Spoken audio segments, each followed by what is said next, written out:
Yang pertama, membuat batasan waktu. Teman-teman semua, seperti yang saya katakan tadi di awal, yang salah itu siapa sih?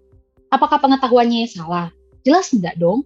Orang yang menulis artikel-artikel meskipun tentang apapun itu, dia itu kan tujuannya sharing gitu ya. Nah, perlu kita sadari bahwa jumlah informasi yang tersedia itu sangat banyak ya teman-teman. Mulai dari buku, acara TV, semuanya juga ada sekarang di internet, belum lagi tayangan-tayangan dokumenter, itu sangat banyak. Namun, perlu kita sadari bahwa jumlah waktu yang kita miliki sangat terbatas. Misalnya, satu hari akan tetap selalu 24 jam. Satu minggu akan selalu tetap 7 hari. Tapi jumlah informasi yang datang setiap hari itu pasti aja ada. Hari ini ada informasi baru, besok ada artikel baru, belum lagi kalau platformnya banyak. Di Instagram misalnya follow berapa akun kesehatan mental, semuanya dibacain, gitu kan, pusing sendiri. Nah, di sini teman-teman, sekali lagi bukan artikelnya yang salah, bukan postingannya yang salah, tapi gimana sih cara kita menyikapinya. Nah, dengan supaya kita bisa menyikapi dengan baik, yang pertama itu coba yuk buat batasan waktu. Hari ini kamu berikan waktu 1 jam aja atau 2 jam aja. Dan kamu perlu sadar ketika kamu tertarik pada isu tertentu kemudian sampai menghabiskan waktu 5 jam, 2 kali lipat dari biasanya, kamu harus aware gitu ya. Kenapa ya? Kok aku nyari tahu apakah memang sangat tertarik atau gimana? Nah, teman-teman, coba bikin batasan. Ya, seseorang yang memang tertarik dalam bidang kesehatan mental, tapi tidak bekerja di bidang kesehatan mental, tentunya jam ataupun waktu yang digunakan untuk topik tersebut pasti lebih sedikit dong, dibandingkan memang mereka yang memang bekerja di bidang kesehatan mental. Istilahnya gini, kamu itu adalah orang yang bekerja di lapangan atau mungkin di pabrik, sedangkan ada orang yang memang bekerja sebagai psikolog. Tentunya, waktu yang dihabiskan si psikolog atau si psikiater untuk mempelajari tentang kesehatan mental pastinya lebih banyak dong dari kamu yang kerjanya mungkin di pabrik atau mungkin di bagian finansial, ekonomi gitu loh. Jadi coba berikan batasan waktu. Karena semakin banyak kamu membaca, semakin tinggi juga kecenderunganmu untuk mencocokkan diri. Gitu ya.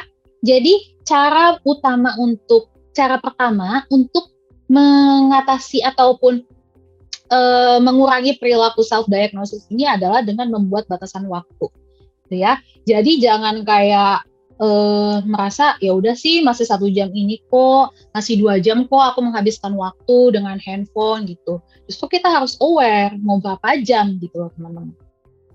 Nah, kalau misalnya membuat batasan waktu sepertinya kurang efektif, kamu bisa juga mencoba yang lain, yaitu dengan menemukan kegiatan yang dapat mendistraksi perhatianmu. Nah, kamu tuh perlu aware ya teman-teman, kita tuh perlu aware. Biasanya aku mulai penasaran, kemudian cari tahu, searching-searching itu menggunakan apa. Misalnya dengan menggunakan handphone, atau bisa jadi ketika sedang mengerjakan tugas, kemudian searching-searching karena lagi butek gitu ya, nggak tahu mau nulis apa, akhirnya kamu searching-searching dari laptop kamu. Nah, teman-teman, ketika memang kamu itu jadi kayak cenderung searching sana-sini ketika menggunakan laptop, berarti ketika kamu memang lagi suntuk, jangan biarkan dirimu untuk tetap berada di depan laptop. Cari kegiatan yang lain gitu ya, sapa temen ke, hubungi keluarga ke, gitu kan. Atau kalau misalnya kamu tuh kalau lagi pegang handphone, browsing lama-lama malah mencari tahu, berarti kamu harus sadar bahwa seringkali smartphone ini membuat aku memiliki rasa ingin tahu yang berlebihan gitu ya. Ingin tahu, semuanya semua dibacain, hingga akhirnya kamu jadi kayak istilahnya keblinger sendiri. Nah, coba alihkan dirimu dengan kegiatan-kegiatan yang lain. Jangan kayak mengatakan pada diri sendiri, oh aku harus bisa mengendalikan diri, aku harus bisa mengendalikan rasa ingin tahu, tapi no action gitu. Kamu tetap aja depan laptop, kamu tetap aja depan smartphone kamu, ya. Balik lagi, bukan laptopnya yang salah, bukan smartphone-nya yang salah. Mereka hanya melakukan tugas mereka ketika kamu mengetik sesuatu, kemudian keluar hasilnya. Yang perlu diperbaiki di sini adalah perilaku kamu. Kalau misalnya memang lagi suntuk, gabut, jangan habiskan waktu kamu kemudian kegiatan kamu untuk tetap di depan apa ya, jendela informasi ini loh. Kalau dulu jendela informasi itu adalah buku, sekarang itu smartphone gitu ya, smartphone, laptop. Jadi distraksi. Kalau misalnya udah mulai, aduh aku kayaknya penasaran suatu, coba alihkan dengan kegiatan yang lain. Olahraga kek, me time sejenak kek, yang suka masak bikin resep baru kek, gitu kan? Nah, jadinya kamu nggak kayak penasaran kemudian googling, googling, googling sendiri.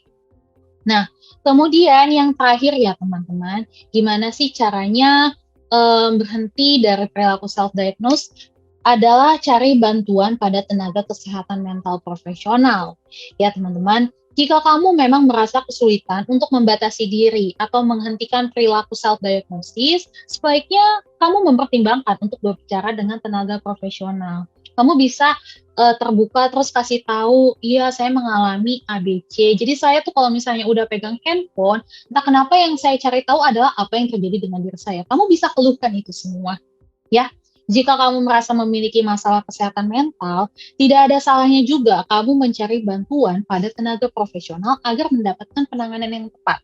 Jadi kalau sebelumnya kamu hanya merasa tidak beres, tapi setelah melakukan searching-searching kamu merasa, oh ya sepertinya memang benar, ya tadinya mungkin cuma 25% aja kecurigaannya, kemudian setelah cari-cari jadi 50%, it's okay kalau misalnya kamu mengunjungi tenaga kesehatan mental profesional gitu ya. Tapi memang banyak orang yang takut pergi ke tenaga kesehatan mental profesional, misalnya psikiater ataupun psikolog. Aduh, nanti beneran deh dibilang aku punya gangguan X, aku punya gangguan ini, aku punya gangguan itu, aku takut deh. Nah, teman-teman, gini ya, kalau misalnya kita takut, coba saya sering mengatakan, coba kita bayangkan kehidupan kita itu seperti garis grafik pada monitor jantung gitu ya. Kalau misalnya kita merasa takut, kita didiagnosis ABC.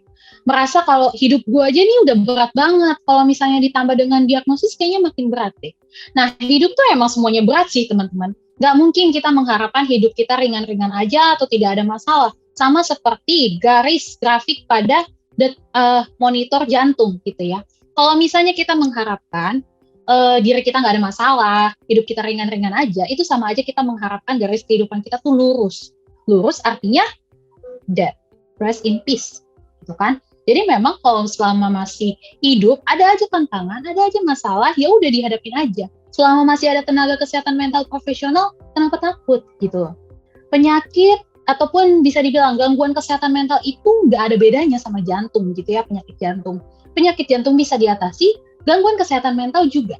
Jadi nggak usah merasa, aduh nanti dibilang tabu apa segala macem gitu ya. Daripada kamu takut nanti didiagnosis ABC, terus akhirnya kamu mendiagnosis diri sendiri, kemudian akhirnya bingung sendiri, ini benar apa enggak gitu ya, kebingungan. Lebih baik kamu langsung cari sumber yang pasti. Nggak perlu takut nanti dijudge A, B, C, D, E, F, G, urusan belakangan aja itu. Cari dulu jawabannya, baru nanti pikirin selanjutnya. Yang jelas ketika kamu mencari bantuan, kamu akan merasa lebih tenang. Gitu ya, oh ini udah pasti nih, aku udah ke tenaga yang terpercaya nih, aku bukan jajan kanan kiri nih, ataupun ikutin kuesioner online, seperti itulah teman-teman.